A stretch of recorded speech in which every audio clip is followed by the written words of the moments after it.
Hi, it's Dave from Telescribe and Scribe even. And with me today, of course, is Andy from Nomadic Rain, and we have Kirk from Screen Blast Repeat, and you're watching the A.D.K Rock and Metal channel.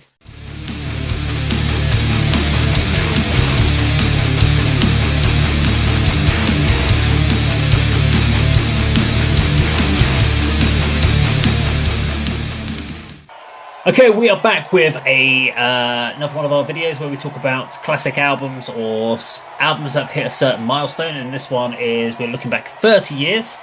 40, is it 30 years? Yes, 30 30 years. years. 1995, back to 1995, and we are checking out the album Slaughter of the Soul by the band At the Gates. It's their fourth album. Yeah, and to kick this off, we're just going to hand over to Kurt to give us a little bit of a background on this album. Released in November 1995 via Earache Records, Slaughter of the Soul is the fourth and most influential album in the discography of At the Gates. It's also a defining album in the development of melodic death metal and the Gothenburg sound. Coming in under 35 minutes, critics embraced it with great enthusiasm, and it also received a push from MTV, who promoted the Blinded by Fear video in Europe and North America. The band undertook a mammoth world tour of 139 dates between 1995 and 1996 to promote the LP, but this would take its toll. Guitarist Anders Björler quit the band in 1996 due to exhaustion and the stress caused by demands for a quick follow-up record to capitalise on the success of Slaughter of the Soul. The remaining band members concluded that they could not continue without him and broke up. Ironically, Slaughter of the Soul had its greatest impact 10 years later, when metalcore bands like As I Lay Dying included their unique riffing style in their music. It led to a wave of metalcore artists copying this sound, with some disdainful critics calling the new generation of metalcore groups At the Gates core. No one can dispute its mark on death metal either, along with Heartwork by Carcass, The Jester Race by In Flames, and The Gallery by Dark Tranquillity. This record is often seen as the year zero for melodic death metal. Many bands ape its credentials today and cite it as a big influence. Slaughter of the Soul has won numerous accolades in retrospect, with Metal Injection including it in the top 10 influential heavy metal albums, and Rolling Stone ranking it at 79 on their list of the 100 greatest metal albums of all time. It was also nominated for a Swedish Grammy in 1996. Now permanently reformed since 2010, At the Gates have released 3 more albums between 2014 and 2021, but for many fans, 1995 to 1996 remains the peak era of their career. Okay, right, so we have a format that we tend to do through this, and I always let Kirk lead the way, but actually, let's just let Kirk lead the way. Yeah, before I ask you what are your favourite 2 songs, the 3 of us are not really familiar with this album. Me and Andy know of its cultural importance and impact and influence, but I've never sat down with it. So even though, Andy, it was your choice, I think you and I kind of said we want to listen to this just to give it perhaps the attention we've never had time to. So, Andy, let's start with you. What were your 2 favourite songs, or possibly even 3, if you can't just narrow it down to 2? What were the highlights for you in terms of the songs of this record? But first of all, it's more your choice. It is an album I'm familiar with, but I have never listened to it. We were talking about sort of milestone albums, and as you said, this is 30 years old this year. But it's a band I'm familiar with. I've never listened to an album.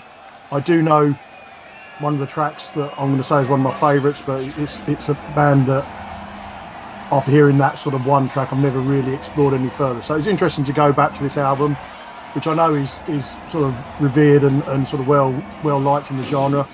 So unsurprisingly, you might guess from that, the opening track, Blinded by Fear, is one of my favourites.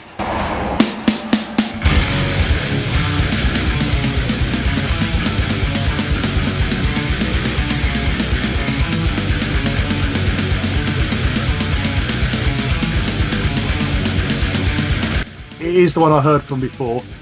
Are they on Peacefield? I think it was Earache Records at this period. Yeah. One of those British labels anyway. So I heard this on a compilation CD. and yeah, I enjoyed the track, but because of an aspect that I'll talk about later, I enjoyed the song. But I didn't explore the album, didn't explore the band any further. But yeah, Blinded by Fear, the opening track is one of my favourites. It's a fast one.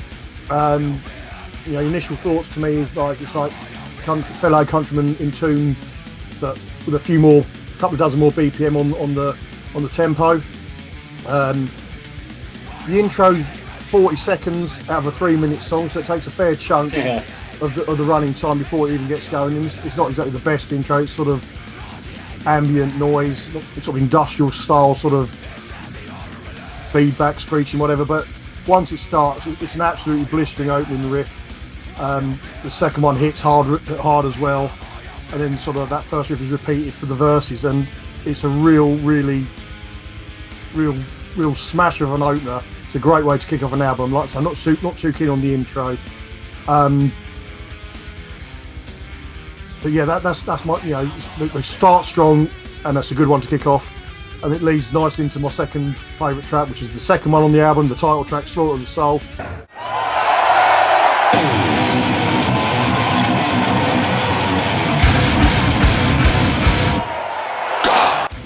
It's a little bit more technical, riff-wise.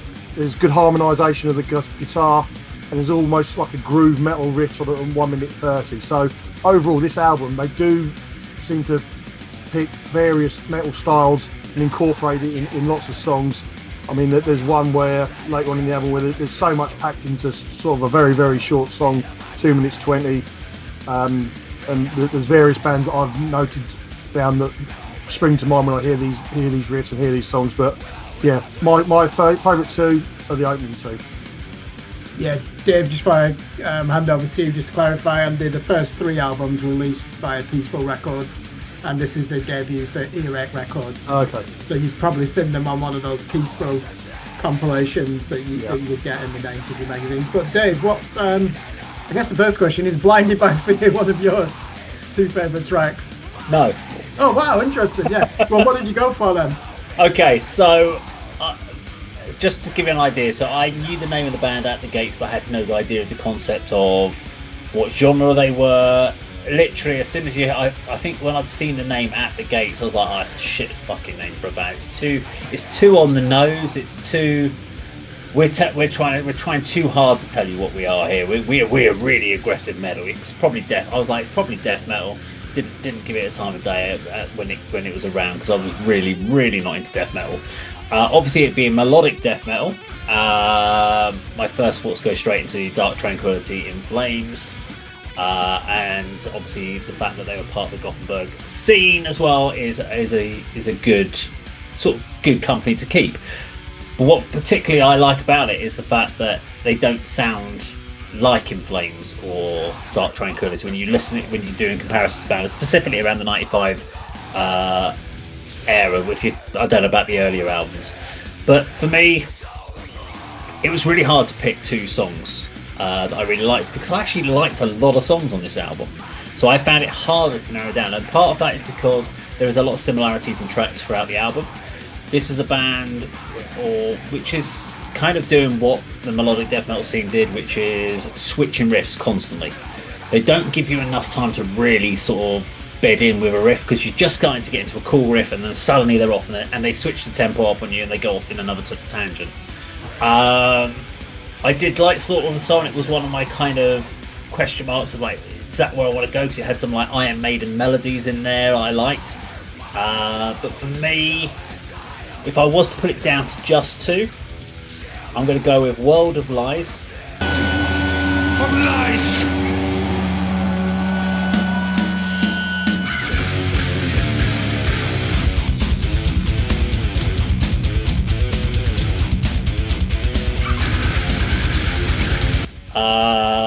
Because I love this. It's almost got a Pantera Cowboys from Hell era riff in there, which I thought was really cool. Yeah, I agree with that, Dave. It's, groove metal riff from the opening. I noted down for that particular song. Yeah, it's a cool, and I love a bit of groove metal. So the fact that they're throwing it into a melodic death metal, they're not afraid to actually harness some groove metal. I really appreciate it.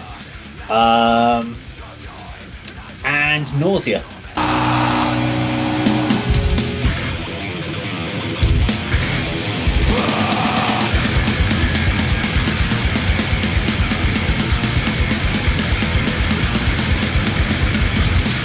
Track number 9, Nausea. Okay, Because it's an intense, brutal. If we've gone away from melodic death metal, with my sense, this is thrash metal.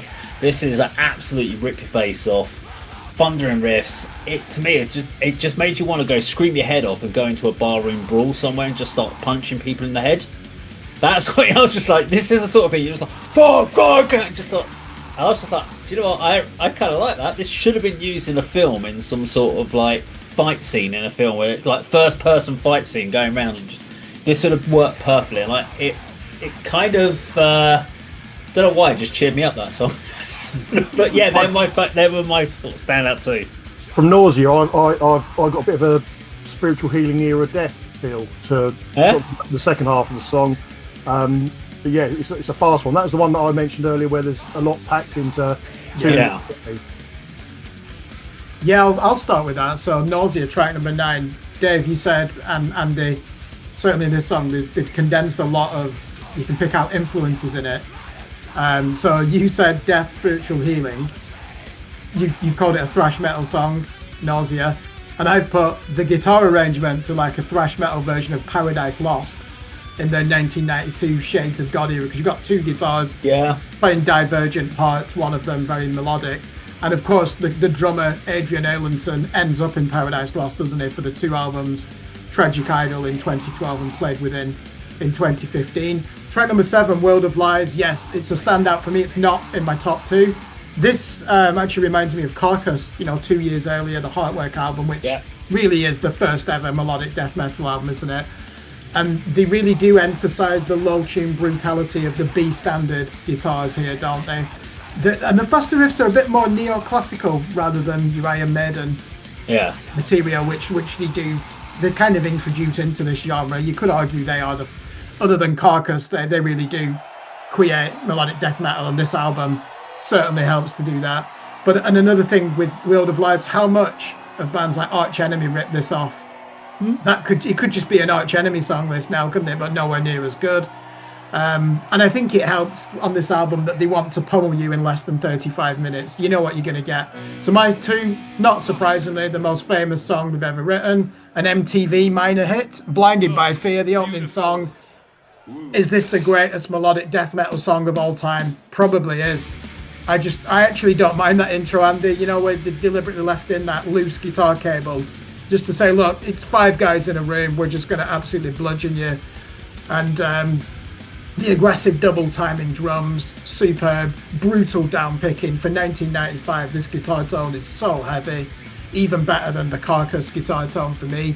And I don't think anybody in 1995 would have called this melodic, because that term was meaningless at the time. It's extreme metal with ferocious vocals, isn't it? And there's a great modulation at the 2-minute mark as well, to a slower but still upbeat tempo. And then the guitarists use these imaginative arpeggios, don't they, in the riffing. So I remember seeing it on MTV Super Rock in 1998, and it scared the shit out of me, this song. Fantastic. Slaughter of the Soul, track number 2, was in contention for me, Andy. It's the first time where we realise what technique they're going to use for every song. Open B standard, punctuated by scale notes on the E and A strings, and we know basically every song's gonna have a riff like that. But you are right, Dave, there's so many of them sometimes in these songs in less than 3.5 minutes. Just to me though, the best song, second best song, is track number 4, Under a Serpent Sun. Under a Serpent Sun.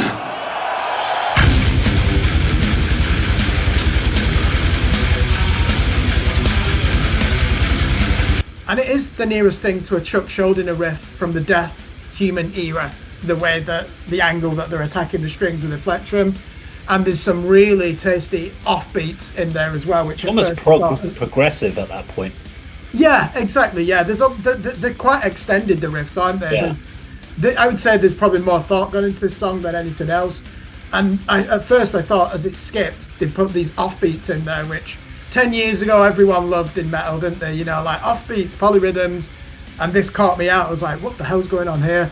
I think Thomas Lindbergh as well. It's probably his best vocal performance. He unleashes a mighty scream here to introduce his presence in the mix. And I think this is how you write a 1 minute long intro that second guesses the listener. There's like 4 different start and stop moments before they actually do, I wouldn't say settle, but really get into top gear with the skank beats. So, yeah, the good thing with this as well, they include a bit of a mood change and the dynamics at 2 minutes 53 by resetting with looping guitar arpeggios and a clean passage of drums. And then they go back to that chaos at the end with the offbeat. So, yeah, they're my 2, just to repeat. Like Andy, track number 1, Blinded by Fear, the most famous song I've ever written, and track number 4. So next part we're going to move on to is high points of the album and low points. And Dave, we'll start with you. High points and low points. Okay, so the high points for me is the overall quality of tracks on this album. So each of these tracks is really well thought out. So we've talked about the fact that there is so many riffs and so many tempo changes, and sometimes that can just be a little bit too much and a little bit too overwhelming to work on. But I think they've done it actually really, really well on this. The blending of the different tempo changes and the changes of the riff actually don't feel too overwhelming. They work. Once you kind of settle into it and you kind of get used to it, it does work quite well. For me, there's the kind of low point on it is the lack of building on some of these groove riffs. The groove riffs are really good, but they don't give them enough time. So you kind of find that you don't settle in. So whereas I said a high point is the fact that they've managed to make the changes work and it doesn't feel disjointed, but it's also a low point in the fact that they haven't given enough time to certain riffs in there, because I think there is some great opportunities. And also, I think, was it 11 tracks on this album? Yeah. It's too long. I found only 34 minutes. Well, because when I got to track, I think when I got to track 10 after, on the song Need. This one's called Need.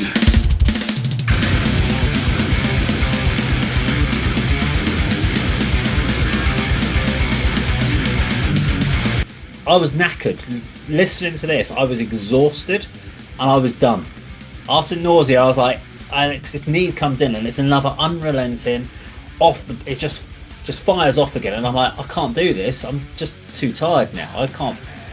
And I didn't need the end track at all. So I was like, do you know what? I feel that with the pace they've got on this, it just takes so much out of you. But I will say that the placing of Into the Dead Sky at where it was in the album was a great palate cleanser. You needed that after like those first 4 tracks, which are just so full on. Having that come in, and they did some really nice stuff with the phaser and the distorted drum part. It was great because it really did give you a little bit of energy to go into the second half of the album, where we've got more groove, more intensity. So you kind of needed that, and that was again a good think out, because sometimes they don't put a palate cleanser in, they just go for intensity of the whole album, and then they do a palate cleanser at the end of the album for some fucking reason. Some bands do, but I think in this case they've actually put it at the right point, dead in the middle of the album, to get you reset for the next stage. Because again, we're not talking about modern Spotify playlists and stuff, we're talking about someone who would have put this album from start to finish, and I think you needed that, so that was a good thought. So that's it for me. Yeah, Andy, highs and lows for you, if there are any lows. Oh, unfortunately there is, but I'll start with the highs. The musicianship and the technical ability of the members is absolutely first class. The production is excellent as well. I'll just come on to the drums. I haven't sort of researched into the album about members and everything, but you mentioned Adrian Erlinson. He of Cradle of Filth as well. Is that the guy? Yeah.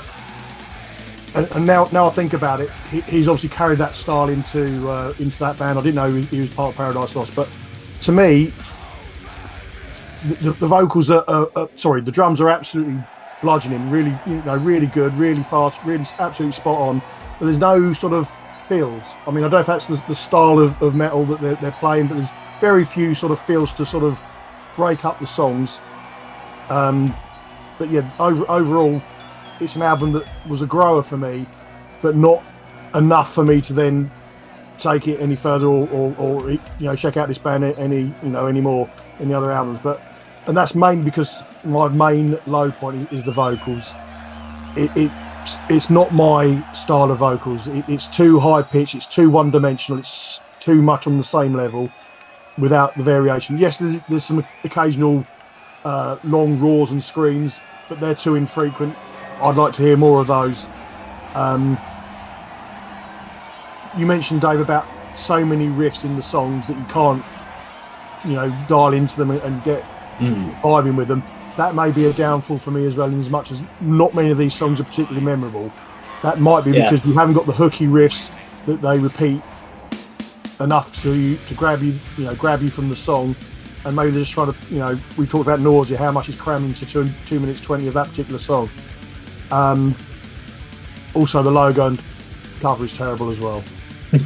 But for me, the main low point is the vocals. The high point is the musicianship and the production of this album. Yeah, I think you've both raised some points that I agree with, some that I might disagree with. So, first of all, the groove.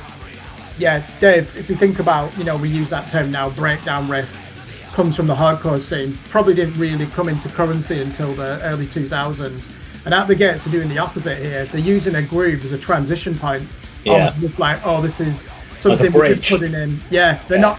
I don't think they're understanding the power and importance that can have. So it's ironic that 10 years later, when you get all these metalcore bands ripping off At the Gates, the only thing they're doing different from At the Gates is deliberately putting in breakdown riffs and grooves. So yeah, I thought you really raised a good point. Vocals, Andy, yeah, I agree 70% with what you said there.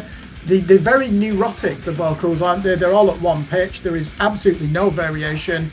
Certainly suits a song like Blinded by Fear. But I'm jaded by the end of this album by the vocals. I do need more as well. And those wonderful screams are really agonizing. There's not enough of those.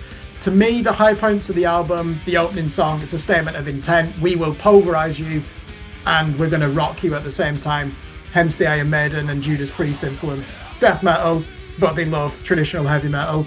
Second one, I love the sludgy guitar tone, which can still handle the crunch of the palm mutes. The two weaknesses for me, they've already given us the formula by track number 4. We know how every riff is going to be phrased. And then the second weakness, some of the songs on side B are just indistinguishable from earlier efforts on side A because of that formula. I think we've all said that in a roundabout way, haven't we? We don't need to talk about the opening song because Dave, Andy and I have already chosen that as one of our favourites. It's a bit strange to ask thoughts on the closing song because it's a mood piece, but number 11, The Flames of the End, the instrumental. Andy, what did you note down for that?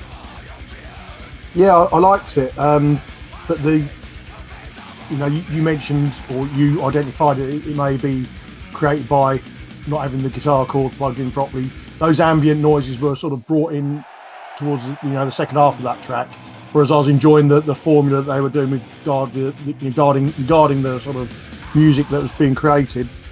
But it kind of works. It does bookend the album because it does have a similar feel to the intro to Blinded by Fear. So as an album closer, yes, it works and I liked it, but I could have done without the noise effects and just let the sort of quite simple guitar riff sort of play out and conclude the album. Yeah, Dave, an instrumental.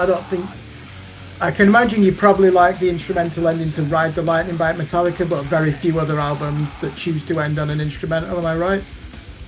I think an instrumental can be done well and make a statement at the end of an album. This doesn't. It's an automatic skip for me. If I was listening to this on a CD player and I was running the album from start to finish, I'd get to this one and I'd go restart and start the album again. I'd skip this because for me it's got an interesting element. It's got these interesting guitar and use of synths, etc. But for me, I couldn't work out why.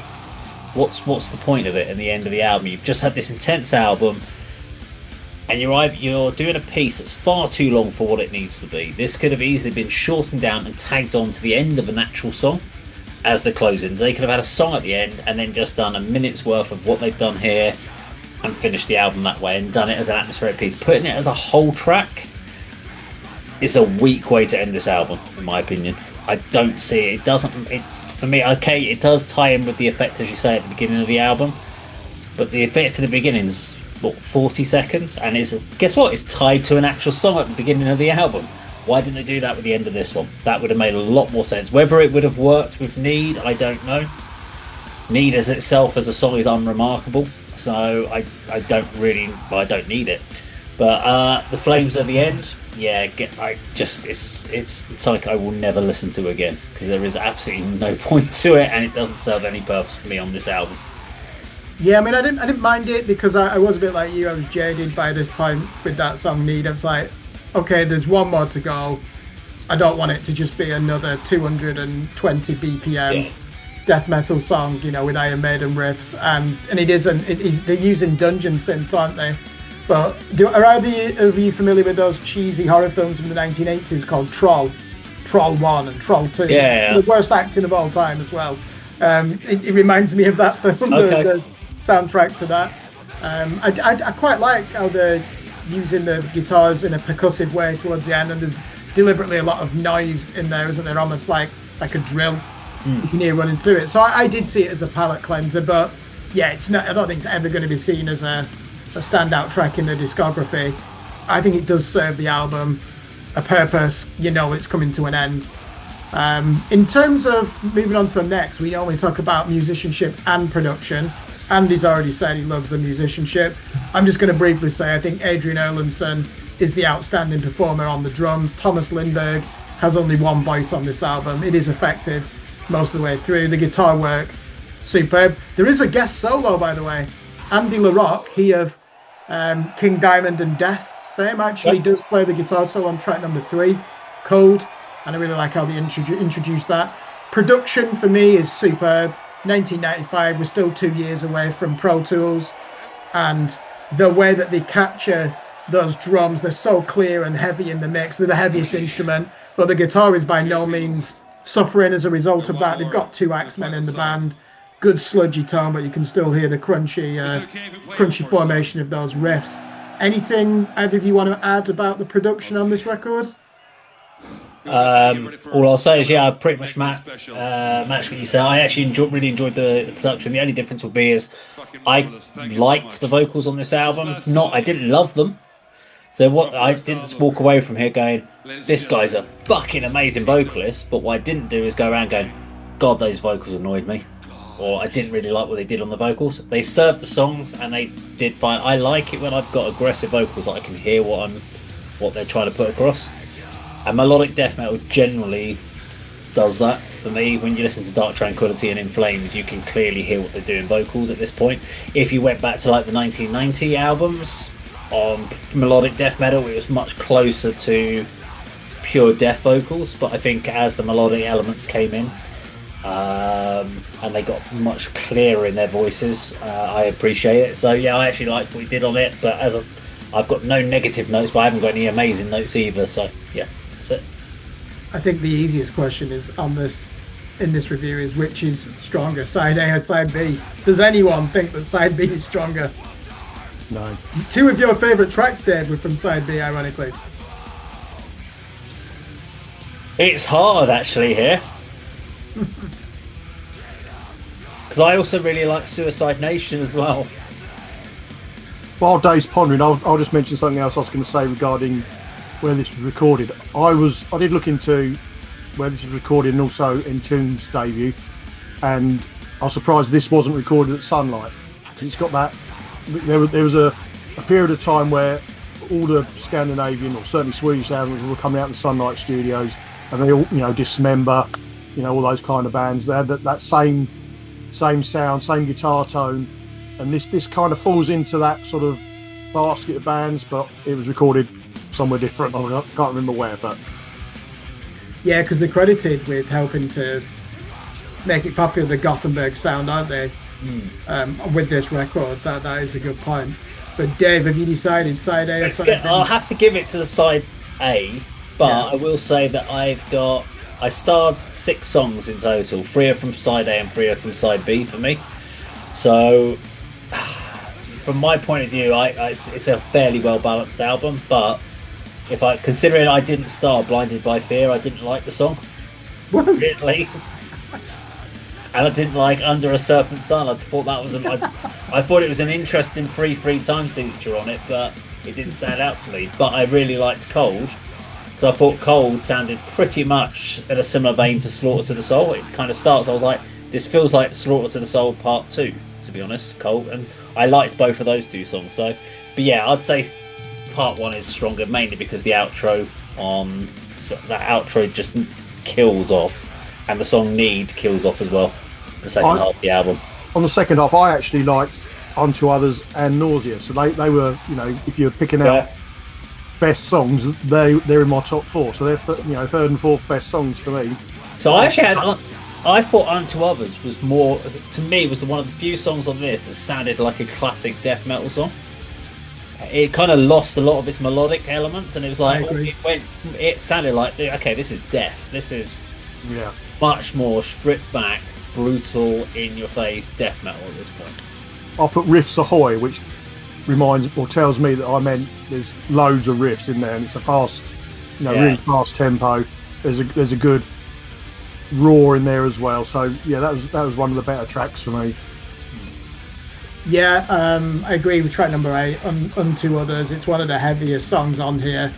Really, they really do expand the fast alternate picking techniques, don't they, on the guitars. It's the only song on here that has a black metal imprint. You do have that sorrowful tremolo picking, which people associate with Dark Throne, don't they? They do actually bring that in at one point, and I think this is one of the easier songs to distinguish on side B from the earlier efforts on side A. I am like you though, Dave. Even Nausea, which I liked, but at that point I'm thinking, I won't mind if the album ends now, and there's still 2 more to go. So I've got this would have made a good EP. This, yeah. So I've got to say side A for that reason. I think the first 4, even with that palate cleanser, the first 5, this is flawless. And I include Suicide Nation at track 6 on side A. So to me, yeah, this is an album where I think just because the approach is all about speed and intensity, it's inevitable. Unless they're doing something radical on the second half, there's a chance it might lose you. So we've talked. Just before you move on, Kirk, yeah, we talked for 25 minutes or so about it, and we've all mentioned various genres. That's what I mentioned. I said there's so many styles and genres in this album: black metal, death metal, thrash, groove. From you're going to bet Sabbath in there at one point. Yeah, Black Sabbath are in there. Yeah, and from an album that's melodic death metal, there is a lot to unpick and a lot to take from this album. If you're a metal fan of all those genres, you'll find something you'll like, I'm sure. Yeah, definitely the Sabbath influence. Track number 2, the title track, Slaughter of the Soul. You can imagine those riffs being on, Paranoid, but it's like they've taken a cassette tape and just pressed fast forward, speeded them up, haven't they? When they go into that middle 8 there, because you picked it out as a highlight in track number 2. But we've got to come to the important question. What's our verdict on the album? I think is a better way of saying it rather than has it stood the test of time. We are going to take into account its cultural influence, its impact, but also, Dave, you like to go into these records not knowing the background, so you can try and be as objective as possible and not be influenced by, it's sold 1 million records, or my 10 favourite bands have all covered it. You like to go in raw, don't you? Yeah. So let's start with you, because it's interesting how you approach your verdict. So for me, if you were to say, I mean, it's a great sounding album. I think if you haven't heard this, or you haven't really got into melodic death metal in this current scene, you should go check this album out. I think there are bands out there now that are classing themselves as heavy bands that haven't got a clue about how to put riffs together. In my opinion, they use basic riffs, and they're obsessed with the breakdowns. Everything's just about how quickly we'll just go for a real load of aggression, and then let's get to a breakdown. Let's get to another breakdown, because that's the heavy part of the song. It ain't the fucking heavy part of the song. It's a part of the song. You don't understand how to put riffs together and make a great track and take you on a journey. And I think this really does. Although it's an exhausting journey, it really is, listening to an album from start to finish like this. And as you said, the songs are like 3 minutes long, but I don't feel like I've listened to 5 3-minute songs. I feel like I've listened to 5 10-minute songs, and I'm absolutely exhausted, just like pouring sweat, going, I have no idea what I'm listening to. It is lacking the hooks that I would say, like Andy was mentioning before, which makes it really difficult. There's not one song on here I can go, I could hum that. I could hum that chorus or that section. Because all the big hooky riffs have been used as bridges. All those great groove riffs that would have been memorable and would have made a great mental hook to come back to, are not being used in those places. They're just kind of like segues. But I think it is a really good album. And too many people talk about In Flames and Dark Tranquillity about being the melodic death metal pioneers, and obviously In Flames has massively changed. But I think At the Gates, if you haven't heard this album and you're talking about melodic death metal, you have to go and check this album out because there's some great stuff in there. Are we scoring at this point? Yeah, out of 10, and you can use 0.5 decimals if you want. For me, 7 out of 10 this album. I thought it was a really good album. Andy, what's your verdict on this record? All things considered, you know, all the points we've all raised, I won't go into it again, but I think a sort of respectable 6. What's your reason for that? Is it just did it run out of juice towards the end for you as well? A little, you know, some of the songs I've barely written anything for, especially the second half. You know, as Dave said, and we've all mentioned, nothing very memorable apart from myself, Blinded by Fear, but that's because I've heard it so many times. You can tell the influences that the band, you know, have given the metal scene, and you can tell the bands that they're influenced by. There's just not enough in there for me to say, yeah, I'm going to listen to Out the Gates more, or listen to this album again. I mean, it's the vocals, musicianship wise, again, absolutely brilliant. You know, stick a vocalist with the same intensity but a little lower in the register and a bit more variation, and I'd be a massive Out the Gates fan, I think. But for me, whenever I listen to a new band and I'm like grooving and vibing with the opening riffs, I'm thinking, please don't suck. Just like you mentioned, David, you didn't come away thinking you hated it. You didn't come away thinking it was brilliant either. So I'm kind of in the same boat. They suit the style of music, they suit the band, but just not enough for me to take At the Gates any further. I mean, Kirk, quick question from your point of view here then. Can we talk about some albums sometimes, about albums being for great albums for just fans of music that just love a vibe, and then albums that are loved by musicians? Is this an album that's really like if you are a guitar aficionado, a songwriter, musician, you love the technical album? Because I've said there are times when some of the song structures here take you into almost like a progressive death metal. I mean, this is like early where Ginger would eventually get to. So this is like the early stages of what that sort of metal scene would become.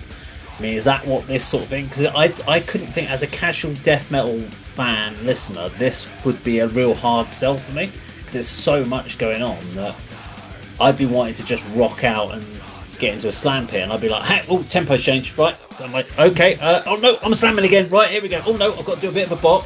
No, I'm slamming again, right? You know what I mean? Yeah, good question. Bit of both. So it is a musician's album. To me, the big irony is that of all the genres to start ripping this off, metalcore, you just wouldn't expect that to be the genre that just all of a sudden, 2004 onwards, are just like, we're just going to write At the Gates riffs and then have clean choruses and breakdowns.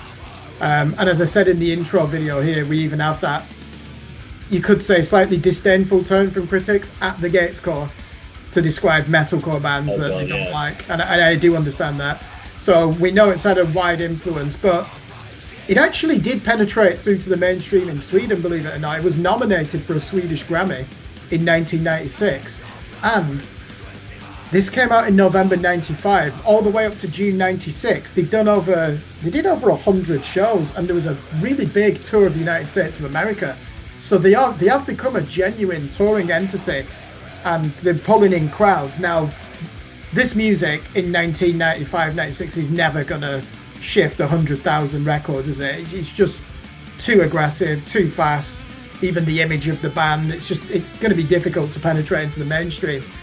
But I am on record saying this. This is a genre that I dislike. I've got no time for melodic death metal. The Scream Blast Repeat, something comes in my inbox. No chance of I reviewing it if it's melodic death metal, because I know I'm going to hate it. However, the first melodic death metal album is Heartwork by Carcass, and this is the second one. And like with any genre, let me give you new metal as an example. Go back to that first Korn record, 1994. Fantastic. 2 years later, I hate everything that's ripping it off. It happens in every genre. And this more than most. Melodic death metal, not for me. But this album is enjoyable. We can't deny its influence. Especially even on even modern death metal. I know I've talked about metalcore, but modern death metal, the Swedish Gothenburg sound, so many bands are ripping off this one specific album. Other accolades, Metal Injection included it in the top 10 influential heavy metal albums of all time. It was inducted into the Decibel Magazine Hall of Fame, and Rolling Stone, which I've said in the beginning to this video, they had it as 79 on their list of the 100 greatest metal albums of all time. So it's received so many tremendous accolades and praise, but because I don't like the genre, and we can probably blame them for the impact they've had, 7 out of 10 for me. Might surprise people who expected one of us to be going in at 9 out of 10, 10 out of 10 because of all these accolades. Doesn't do it for me, but that is a personal opinion because I do not like the melodic death metal subgenre. So that works out as what, 6.5? 7.5? Should we give it a 7? Round it up. 2 7s and a 6. We can give it a median average of 7, I think, can't we? We always round it. It's either if it's not near the halfway point. It's 6.66. Yeah, we'll give it a 6 to a 6.6. There you go. Well, they are at the gate, so there you go. Can we just verify that? Let's just double check because it's an easy calculation. Because that has to be a 6.6, doesn't it? If that's what it comes to, if we just divide it by 3 plus 7 plus 6 divided by 3. 42. 6.66, we're going with it. So How fitting. The human calculator there, Andy. Andy, I love how that just popped into your mind. This is a 6.6. It's called maths, Kirk, not abacus. Yeah. Meant arithmetic. 6.66 out of 10, fitting. Fitting for At the Gates. There we go. At the Gates, Slaughter of the Soul. Now, if you've got your own thoughts about this album, please do let us know in the comments down below. We'll see you on another video sometime very soon. Take care.